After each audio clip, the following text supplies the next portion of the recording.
नमस्कार दर्शकों, संसद टीवी संवाद में आपका स्वागत है। मैं हूं टीना झा। आज हमारे साथ जुड़ रहे हैं बिहार के एक संपन्न लोक कलाकार श्री अशोक कुमार विश्वास। इन्होंने मौर्यकालीन प्राचीन शिल्प टिकुली कला को पुनर्जीवित करने के लिए अपने जीवन के 5 दशक लगा दिए। उनके द्वारा लगभग 8,000 महिलाओं को प्रशिक्षित किया गया है, जिनमें से बहुसंख्य महिलाएं इस रचनात्मकता से अपनी आजीविका कमा रही हैं। कला के क्षेत्र में इनके योगदान के लिए इन्हें राष्ट्रपति द्रौपदी मुर्मू ने इस साल पद्मश्री से सम्मानित किया है।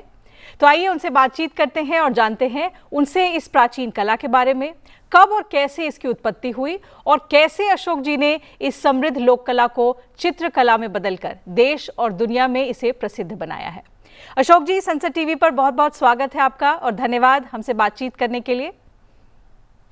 सभी दर्शकों को मेरा नमस्कार। मैं भी संसद टीवी और दर्शकों की तरफ से सबसे पहले आपको शुभकामनाएं देना चाहती हूं। आपने कई पुरस्कार जीतने के बाद इस साल पद्मश्री भी आपने जीता है। अशोक जी, हमें और हमारे दर्शकों को सबसे पहले ये बताइए कि टिकुली कला है क्या, इसकी उत्पत्ति कैसे हुई, इसका क्या इतिहास है? जी, टिकुली कला बिहार का एक लोक कला है और कहा जाता है कि टिकुली जो कि बिंदी के रूप में इस्तेमाल किया जाता है, अभी भी बिंदी के रूप में ही उसका इस्तेमाल होता है। पहले मौर्य पीरियड में इसका उत्पादन होता था पटना सिटी में और बिंदी ही बनाया जाता था, जिसे लोकल लैंग्वेज में टिकली बोला जाता है। जी। तो इसका उत्पादन पटना सिटी में होता था। करीब करीब 5,000 कारीगर थे, इस काम को करते थे। लेकिन बिंदी का जो उत्पादन होता था उसमें पतला कांच का टुकड़ा लिया जाता था, उस पर गोल्ड फॉइल चढ़ाया जाता था और उस पर कलाकारी किया जाता था।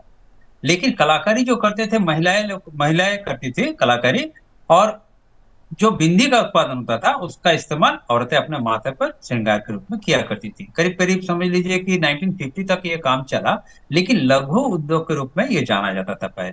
और धीरे धीरे इसमें बदलाव आया। 1950 में हमारे जो गुरुजी थे लाल बाबू गुप्ता, उनके दिमाग में आया क्यों नहीं हम इस टिकुली का जो रूप है इसमें परिवर्तन करें, क्योंकि इंडस्ट्रियल प्रोडक्ट आ गया था और साथ में गोल्ड फॉइल का भी दाम ज्यादा बढ़ गया था, जिसकी वजह से लोग चाह रहे थे कि सस्ता चीज का इस्तेमाल करें और इसका दाम भी कम।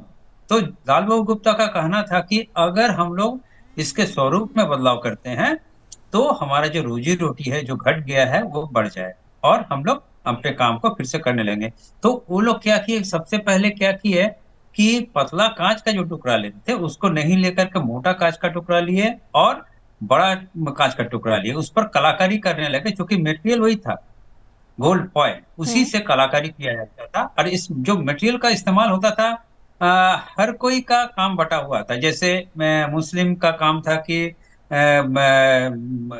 कांच को पिघला करके बड़ा बैलून जैसा बनाते थे, उसको फिर काट करके बिंदी का रूप देते थे, उस पर फिर गोल्ड फॉइल चढ़ाया जाता था, जो काम हिंदू मेल लोग करते थे। उसके बाद गोल्ड फॉइल चढ़ा लेने के बाद में जो बिंदी बनता था उस पर कलाकारी महिला लोग करती थी और उस पर विभिन्न किस्म का कलाकारी किया जाता था और उसका उपयोग बिंदी के रूप में औरतें माथे पर लगाती थी, जो श्रृंगार के रूप में इस्तेमाल किया जाता था। जी। लेकिन अशोक जी, तो 1950 के बाद आप कैसे जुड़े इस लोक कला से? आपने तो कला का परिचय हमें और हमारे दर्शकों को दे दिया, पर टिकुली कला के बारे में आज भी देश में बहुत लोग नहीं जानते हैं। और जिस खूबसूरती से आपने बताया इस लोक कला के बारे में, तो आपकी शुरुआत कैसे हुई? आप कैसे जुड़े? जो हम अभी बात बता रहे हैं ये बहुत बताना जरूरी था, क्योंकि अभी का जो स्वरूप है बिल्कुल अलग है। जो टिकुली पेंटिंग का स्वरूप है पहले से बिल्कुल भिन्न है। अब पहले कुटीर उद्योग के रूप में इसका इस्तेमाल किया जाता, इसका प्रोडक्शन किया जाता था, लेकिन आजकल पेंटिंग के रूप में उभर कर आ गया, जिसकी वजह से बताना बहुत जरूरी था। पहले इसका स्वरूप बिल्कुल अलग था और आज पेंटिंग के रूप में उभर कर आ गया। जैसे बड़ा कांच का टुकड़ा लिए, उस पर गोल्ड फॉइल चढ़ाए, फिर कांच पर ही एनामिल पेंट से काम करने लगे। उसके बाद फिर लकड़ी आ गया कांच के बदले में, और लकड़ी आ जाने से क्या हुआ कि इसका स्वरूप में बिल्कुल बदलाव आ गया। और लकड़ी लाने का जो श्रेय है वो जाता है बिहार के ही प्रसिद्ध कलाकार पद्मश्री उपेंद्र महारथी को। और उन्होंने पहले इस काम को देखा जापान जाकर के, फिर वहां से सीख कर आए, फिर इस कला को आगे बढ़ाए। चूंकि मेरा जो लगाव है बचपन से ही पेंटिंग के प्रति था। अब मेरा जन्म बिहार के एक छोटा सा जगह डेहरी ऑनसन में हुआ और वहीं पर पढ़ाई लिखाई हुआ, वहां पर हम पेंटिंग करते रहते थे। चूंकि आर्थिक स्थिति उतना अच्छा नहीं था, मेरे पिताजी साधारण एक हॉस्पिटल में कंपाउंडर थे, माँ सिलाई करती थी और घर चलाती थी, जिसकी वजह से मैट्रिक तक हम लोग तो पढ़ाई लिखाई कर ली। उसके बाद का जो पढ़ाई लिखाई करना था वो हमको खुद ही वहन करना था। तो पहले क्या था कि जैसे मेरे भैया थे, मेरे भैया पेंटिंग का एक दुकान था उनका, साइन बोर्ड बैनर लिखते थे, उसमें जी। हम काम करने लगे क्लास 8-9 में। और वहीं से थोड़ा बहुत जो आमदनी होता था वो हम अपना पॉकेट खर्च के रूप में उसका इस्तेमाल करते थे। बाद में क्या हुआ कि जब टिकुली पेंटिंग सीखना था तो पटना आ गए। पटना आकर के उपेंद्र महातो शिल्प अनुसंधान जो आज है, पहले इसका नाम था शिल्प अनुसंधान संस्थान, और ये बिहार सरकार का एक विंग है। वहां पर जैसे आए, टिकुली पेंटिंग का ट्रेनिंग लेने लगे। ये 1973 का बात है। जब पेंटिंग का ट्रेनिंग लेने लगे तो चूंकि भैया के साथ पेंटिंग करते थे, इनामिल पेंट से साइन बोर्ड लिखना, बैनर लिखना करते थे, तो इनामिल पेंट पर बड़ा अच्छा कंट्रोल था मेरा, और ब्रश से भी बहुत अच्छा काम कर लेते थे। तो मेरे गुरुजी जो थे लाल बाबू गुप्ता, उनका कहना था कि आप तो बहुत जल्द सीख गए हैं, क्यों नहीं हमारे संस्थान में रहकर ही यहाँ पर काम कीजिए। तो आर्थिक स्थिति मेरा वैसा नहीं था कि हम बहुत, मेरे पास पैसा था, तो बहुत अच्छा मौका मिला हमको। और हम तुरंत बोले कि हम आपके संस्थान का जो भी काम होगा वो करने के लिए तैयार है। तो फिर वापस हम घर चले गए और वहीं पर सब काम हमको दिया जाता रहा। और पटना से डेहरियों से सारा चीज हम ले जाते थे, वहीं पर प्रोडक्शन करते थे। तो उसके बाद हम क्या किए कि सोचे कि हम अकेले प्रोडक्शन कर रहे हैं, अपने परिवार के सभी सदस्यों को हम सिखा दिए। 7 भाई बहन हम लोग हैं, तो सभी को ट्रेनिंग दे दिया और सभी को मिलकर प्रोडक्शन करते थे। तो इससे बड़ा फायदा हमको हुआ 1982 एशियाड में। उस वक्त करीब करीब ऐसे हम लोग 22 लोग थे, मेरे फ्रेंड सर्कल के भी कुछ ऐसे लोग थे जिनके परिवार वालों को भी हम सिखाए थे। तो जी। 22 लोगों का एक ग्रुप बन गया था। 1982 में श्रीमती इंदिरा गांधी खुद अपने हाथों से टिकुली पेंटिंग को सिलेक्ट किया, और उन्होंने कहा कि जितने भी एथलीट आएंगे एशियाड में, 5,000 एथलीट, सभी को टिकुली पेंटिंग का 4 पीस करके गिफ्ट किया जाएगा। तो जी। करीब 20,000 का ऑर्डर मिला। और वो हमारे लिए बहुत गौरव का बात रहा है कि इंडिया में सबसे बड़ा स्पोर्ट्स इवेंट जो होने वाला था, उसमें मेरा बनाया हुआ और हमारे ग्रुप का बनाया हुआ टिकुली पेंटिंग गिफ्ट के रूप में दिया जाएगा भारत सरकार की तरफ से। ये बहुत बड़ा गौरव का बात था, सिर्फ बिहार के लिए नहीं बल्कि टिकुली पेंटिंग के लिए। तो उसी बिल्कुल। पक्ष से हम भले काम। ही बहुत बहुत संघर्षपूर्ण शुरुआत रही हो आपकी, लेकिन हाँ, 82 के एशियाई खेलों में जब आपकी बनाई हुई पेंटिंग दी गई दुनिया भर के सभी खिलाड़ियों को, तो जाहिर तौर पर ये काफ़ी गौरव की बात रही होगी, जैसा आपने बताया। मैं पढ़ रही थी अशोक जी कि आपको टिकुली कला का भीष्म पितामह कहा जाता है, और राइटली सो। आपने 50 साल जो है इस कला को दिए हैं, इस कला को बचाने में और नए लोगों को इससे जोड़ने में। तो मेरा सवाल अब आपसे ये है कि आप कह रहे हैं कि जैसे जैसे समय बदलता गया, इस लोक कला का आकार भी बदलता गया, नए लोगों को इस कला से जोड़ने के लिए आप किस तरह के प्रयास कर रहे हैं? आपने 8,000 महिलाओं को प्रशिक्षित किया तो है, लेकिन नई पीढ़ी को टिकुली कला की जानकारी हो और वो भी इससे जुड़े, ताकि ये कला आगे चल के विलुप्त ना हो जाए, उसके लिए किस तरह के प्रयास कर रहे हैं? 73 में जब ट्रेनिंग लिए तो सरकार का एक नीति था कि जितने भी अच्छे कलाकार होंगे उनको हम लोग मार्केटिंग सपोर्ट देंगे। तो ये जो पॉलिसी था गवर्नमेंट का, ये करीब करीब 84 तक चला, 1984 तक चला। लेकिन उसके बाद पॉलिसी में बदलाव आ गया। तो उसमें दिक्कत क्या हुआ, जितने भी कलाकार लोग थे सब कोई काम को छोड़ दिए, मतलब टिकुली पेंटिंग करना छोड़ दिए और दूसरे दूसरे काम में चले गए। इससे क्या हुआ कि 1984 के बाद टिकुली पेंटिंग डाइंग आर्ट के रूप में जाना जाने लगा। मेरे दिमाग में था कि इस कला को कैसे जिंदा किया जाए, क्योंकि कला से मुझे बचपन से ही लगाव रहा है। जी। और हम चाह रहे थे कि इस कला को आगे बढ़ाएं। लेकिन खुद मार्केटिंग करना बड़ा टफ था मेरे लिए। 1984 के बाद खुद ही उसका प्रोडक्शन करते थे, फिर जगह जगह जाते थे मार्केटिंग के लिए। बहुत जगह हमको ऑर्डर मिलता भी था, कहीं नहीं मिलता था। ऐसा करते करते 96 तक हम ऐसा काम करते रहे। और इस बीच में हम कोशिश किए कि बहुत सारे लोगों को सिखाएं भी, सिखाना भी चालू किए। लेकिन 1996 में जाकर के पहला बार development commissioner handicraft ministry of textile के एक डायरेक्टर थे, जो मेरे काम को देखे। तो उन्होंने कहा कि ये बहुत अच्छा काम है, ये काम अभी भी चल रहा है, हमें मालूम नहीं था, तो आप इस काम को जिंदा कीजिए और हम लोग हर किस्म का सपोर्ट करेंगे। तो मुझे सबसे पहले जोनल ऑफिस कलकत्ता भेजा गया, फिर उसके बाद दिल्ली गए, कमिश्नर साहब से मिले। वहां मिलकर के जब वो एश्योर किए कि हर किस्म का सपोर्ट हम लोग करेंगे, आप इस काम को जिंदा कीजिए, तो तब जाकर के हम ट्रेनिंग देने लगे। ट्रेनिंग देते देते ऐसा हुआ कि जब मेरा पहला एग्जीबिशन दिल्ली हाट में हुआ तो इतना अच्छा एक्सपोजर मिला, इतना अच्छा रिस्पॉन्स मिला जिसका उम्मीद नहीं था। जी। तो इससे क्या हुआ कि मेरा मनोबल बढ़ गया और पटना लौट करके बहुत सारे लोगों को ट्रेनिंग देने लगे। लेकिन मुश्किल का सामना करना पड़ा, क्योंकि पटना शहर में जो ट्रेनिंग देते थे वो लोग शौकिया तौर पर सीखते तो थे, लेकिन प्रोडक्शन में उतना उन लोगों का भागीदारी नहीं था। लेकिन हम्म। मेरे दिमाग में है कि अगर इस काम को जिंदा रखना है तो ऐसा काम करना होगा, लोगों को ट्रेनिंग देना होगा, और बिल्कुल गांव में जाकर जहां पर महिलाएं बहुत सारी हैं जो कला के प्रति जिनका रुचि है, वो लोग इस काम को करेंगे। और अगर गांव गांव हम जाते हैं, उनको मोटिवेट करते हैं कि इस काम को कीजिए, तो वो काम को करेंगे, लगातार काम को करेंगे। क्योंकि पैसे का अभाव उनके पास में भी है और साथ में उनको बहुत सारा फैसिलिटी नहीं मिला, तो हम खुद ही गांव गांव जाते रहे उस वक्त से। 1973 के बाद से बहुत सारे जगह हम गए। तो 96 में जोर शोर से इस काम को करने लगे। यहाँ से जैसे पटना से दीघा, दानापुर, उसके बाद शाहपुर, शेरपुर, मनेर, करीब करीब 30-40 किलोमीटर दूर तक हम जाते रहे। आज भी जा रहे हैं वहां जाकर। गरीब महिलाओं को जो कम पढ़े लिखे हैं, जिनके पास पैसे का अभाव है, उनको फ्री ऑफ कॉस्ट ट्रेनिंग देने लगे। तो इससे क्या होगा, बहुत सारे महिला मेरे पास आए, इस काम को सीखे और काम को करने लगे। इससे क्या होगा, प्रोडक्शन बहुत अच्छा हुआ। देश भर में करीब करीब 100 से ज्यादा हम एग्जीबिशन कर चुके हैं और 6 बार इंडिया रिप्रेजेंट कर चुके हैं बाहर। तो इससे क्या हो कि इस पेंटिंग को लोग जानने लगे और बहुत सारे जो लोग आ रहे हैं इस कला को सीखने के लिए इच्छुक भी हैं, कला को आगे भी बढ़ा रहे हैं। लेकिन इस कला में खास बात है कि हमारा जो पेंटिंग है, टिकुली पेंटिंग, ये दूसरे कला से भिन्न है, क्योंकि जी। इसमें एनामेल पेंट का रहना बहुत जरूरी है। एनामेल पेंट से इस काम को करते हैं। जिस एनामेल पेंट से काम करना और 000 का इस्तेमाल करना बड़ा टफ होता है। लेकिन एनामेल पेंट से हम लोग लकड़ी के ऊपर काम करते हैं, जैसे हार्डबोर्ड पहले लेते थे, आजकल एमडीएफ बोर्ड लेते हैं, उस पर प्रोसेस करके हम लोग बिल्कुल मैनुअली हर काम को करते हैं। एनामेल पेंट चढ़ाते हैं, ग्लॉसी सरफेस बनाते हैं, उसके बाद फिर डिजाइन बनाते हैं। तो डिजाइन बनाते वक्त एक खास बात को हम ध्यान में रखते हैं कि हमारा जो डिजाइन हो बिल्कुल दूसरे पेंटिंग से भिन्न हो। तो जी। हम लोग चाहते हैं, मेरा मन था शुरू से कि बिहार का जो संस्कृति है, जो में हमारा कला है, इस कला के द्वारा हम अपने संस्कृति को पूरा दुनिया भर में फैलाएं।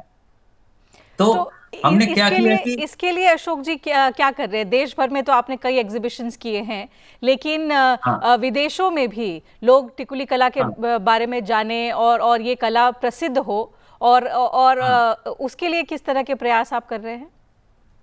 मैं एमएसएमई की तरफ से कई बार मुझे विदेश भेजा गया। अभी हाल ही में मिनिस्ट्री ऑफ टेक्सटाइल की तरफ से जापान भेजा गया था। 29 जुलाई को वापस लौटे हम्म। जापान से। बहुत अच्छा रिस्पॉन्स रहा है। लेकिन एक चीज वो लोग पूछते थे, इसमें इस पेंटिंग में खासियत क्या है, किस ढंग से ये भिन्न है दूसरे पेंटिंग से। तो हमारा जो पेंटिंग है, जब देखिएगा तो इसमें पता चलता है कि ह्यूमन फिगर का जो प्रोपोर्शन होता है, उस चीज को हम लोग मेंटेन करते हैं, जो कि बिहार का एक खास कला पटना कलम हुआ करता था, उसका उससे हम लोग इंस्पायर्ड। बिहार का पटना कलम से इंस्पायर्ड है, राजस्थानी पेंटिंग से इंस्पायर्ड है, उसमें भी मिनिएचर टाइप का पेंटिंग किया जाता है। लेकिन हम लोगों का जो पेंटिंग होता है उसमें बिल्कुल सिंपल ढंग से हम अपने फीलिंग को एक्सप्रेस करते हैं। तो हम अपना जो संस्कृति है उसको बढ़ाना चाहते हैं। तो संस्कृति में हम अपने अपना जो रहन सहन है उसको दिखाते हैं, हमारा पर्व त्योहार है उसको दिखाते हैं, जी। साथ साथ हमारा रीति रिवाज, धर्म, इससे रिलेटेड जो भी चीज होता है, जो यहाँ मनाया जाता है, उस चीज को ही इस पेंटिंग में हम दिखाते हैं। और इतना सिंपल ढंग से पेंटिंग हम करते हैं या स्केच करते हैं, डिजाइन करते हैं, ताकि कोई भी साधारण लोग भी, जैसे उम्र हो गया ऐसा महिला भी या फिर बच्चे भी इस पेंटिंग को आसानी से सीख जाए और आगे बढ़ा पाए, यही मेरे दिमाग में रहता है। और ये हुआ भी। आज तक करीब करीब हम 22 लाख पीस पूरे दुनिया में भेज चुके हैं। इसका मतलब ये होता है कि लोग इसको पसंद कर रहे हैं। बिल्कुल। और लोगों को सिखाने में भी बिल्कुल हमको दिक्कत नहीं होता है, क्योंकि इतना आसान हम बनाते हैं, जो भी स्केच करते हैं, जो डिजाइन करते हैं, इतना सिंपल बनाते हैं कि कोई भी इसको सीख लेते हैं और इसको आगे बढ़ाने में कोई दिक्कत नहीं होता। आज मेरे पास बहुत सारे लोग आ रहे हैं इस काम को सीखने के लिए और अपना सहयोग दे रहे हैं बिहार के इस कला को आगे बढ़ाने में। और हमारा संस्कृति दुनिया भर में फैल रहा है। ये मेरे लिए बहुत बड़ा गौरव का बात है कि इस काम को करने का मौका मुझे मिला। बिल्कुल, और आपके इस योगदान के लिए आपको कई प्रतिष्ठित पुरस्कार भी मिले हैं। हाल ही में आपको पद्मश्री से भी सम्मानित किया गया है। अशोक जी, आपका 5 दशकों का सफ़र काफ़ी लंबा भी है। आपने इस दौरान जो है इस लोक कला के स्वरूप को बदला है, लोगों के प्रति जागरूकता बढ़ाई है, और सबसे अच्छी बात यह है कि आपने महिलाओं को, गरीब महिलाओं को स्वावलंबी बनाया है इसके ज़रिए। इस दौरान किस तरह का सहयोग रहा राज्य सरकार से, केंद्र सरकार से? क्योंकि हम ये देखते हैं कि जब आप अपनी रुचि के अनुसार कुछ काम करते हैं तो अकेले, और ख़ास करके अगर आप का फाइनेंशियल सपोर्ट सिस्टम उतना मजबूत ना हो तो आप उसको काफ़ी आगे तक नहीं ले जा पाते हैं। आपका बहुत लंबा सफ़र रहा है, कई तरह के परिवर्तन भी आपने देखे हैं। अगर मैं कहूँ कि किस तरह के स्ट्रगल्स आपके रहे इस सफ़र में, तो वो क्या होंगे? सबसे पहले तो राज्य सरकार का जो पॉलिसी था, जो भी अच्छे कारीगर होंगे उनका जो पेंटिंग होगा वो मार्केटिंग सपोर्ट कर देंगे, लेकिन बीच में वो पॉलिसी में बदलाव आ जाने से काफी दिक्कत का सामना करना पड़ा। तो संभव नहीं था कि अकेले हम इस काम को करें, लेकिन बाद में फिर सरकार का नजर पड़ा और मार्केटिंग सपोर्ट उनके तरफ से मिला। सबसे पहला सपोर्ट तो डीसीएच मतलब डेवलपमेंट कमिश्नर हैंडीक्राफ्ट जो मिनिस्ट्री ऑफ टेक्सटाइल का है, वो लोग सबसे पहले सामने आए और विभिन्न किस्म का जो इंडिया में जितना बड़ा बड़ा एग्जीबिशन होता था उसमें भाग लेने का मौका मुझे मिला। साथ साथ उसके बाद ट्रेनिंग प्रोग्राम ऑर्गेनाइज करने का जिम्मा एमएसएमई अपने हाथ में।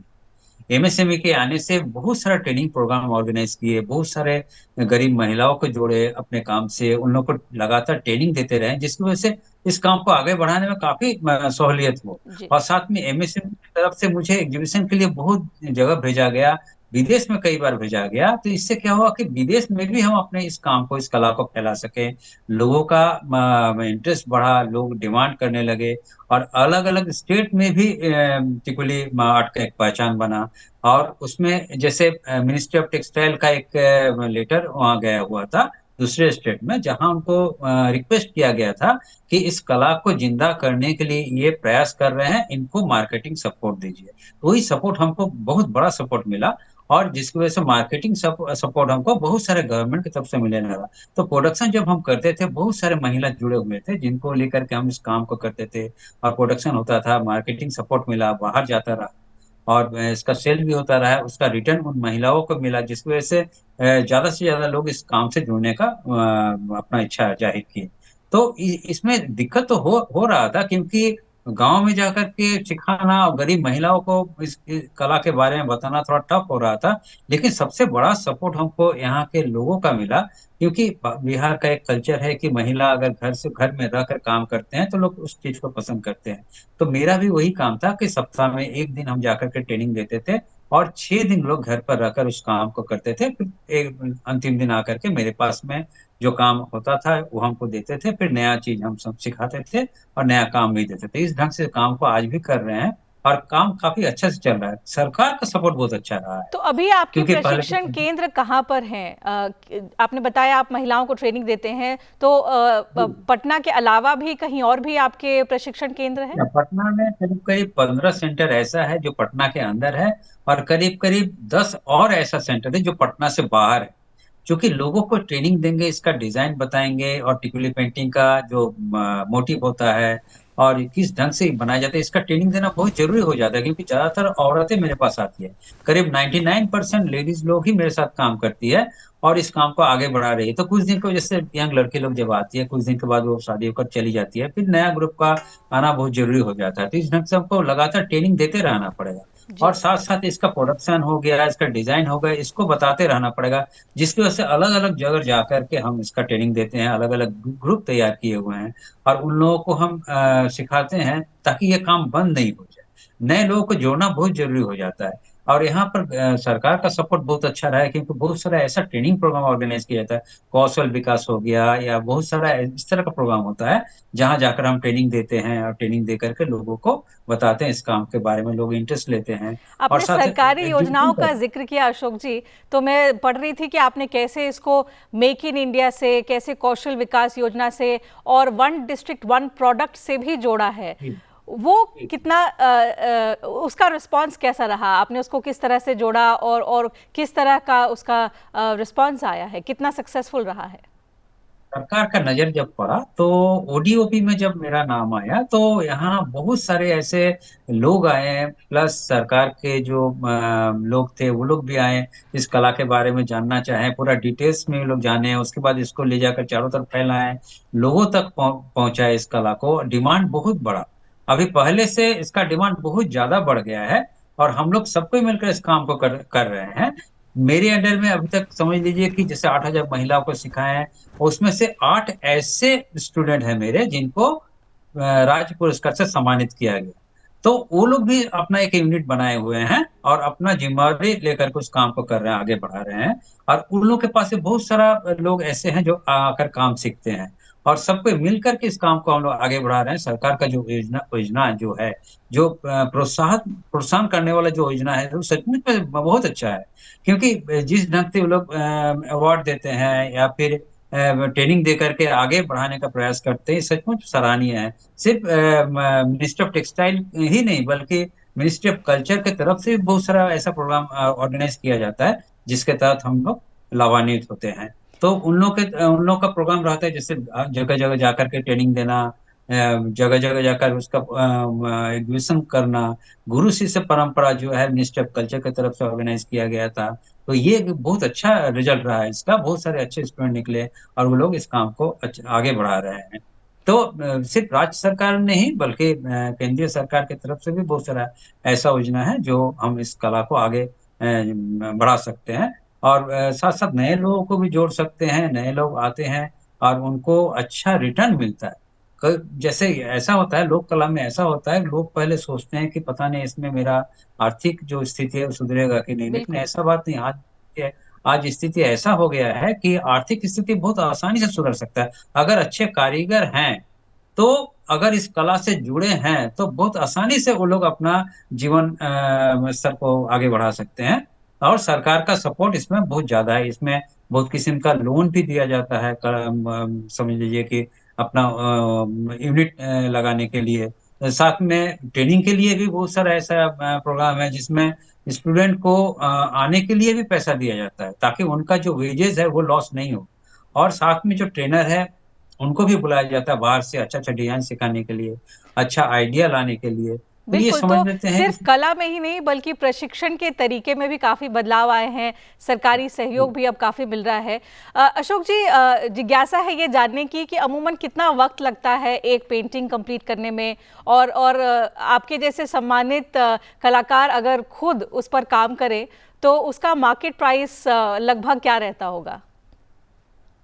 अभी एक सप्ताह अभी हम लोग को मिला था, जैसे जापान से लौटे, और 31 से लेकर के 6 अगस्त तक हम लोगों का बिहार म्यूजियम, जो कि इंटरनेशनल लेवल का एक म्यूजियम है पटना में, वहाँ हम लोग को एक वर्कशॉप में बुलाया गया था। उसमें करीब 5 पद्मश्री कलाकार थे हम लोग, और करीब करीब 25 ऐसे कलाकार थे जिनको नेशनल अवार्ड मिला है। सभी को बुलाया गया था, अलग अलग क्षेत्र के कलाकार थे वो लोग। और इसमें जो काम किए एक सप्ताह में, समझ लीजिए कि उस पेंटिंग का कीमत अभी अगर हम कहेंगे तो कुछ नहीं, 50,000 से 1 लाख का उसका वैल्यू होगा। तो जी। अगर अच्छा काम किया जाए तो उसका वैल्यू मिलता है।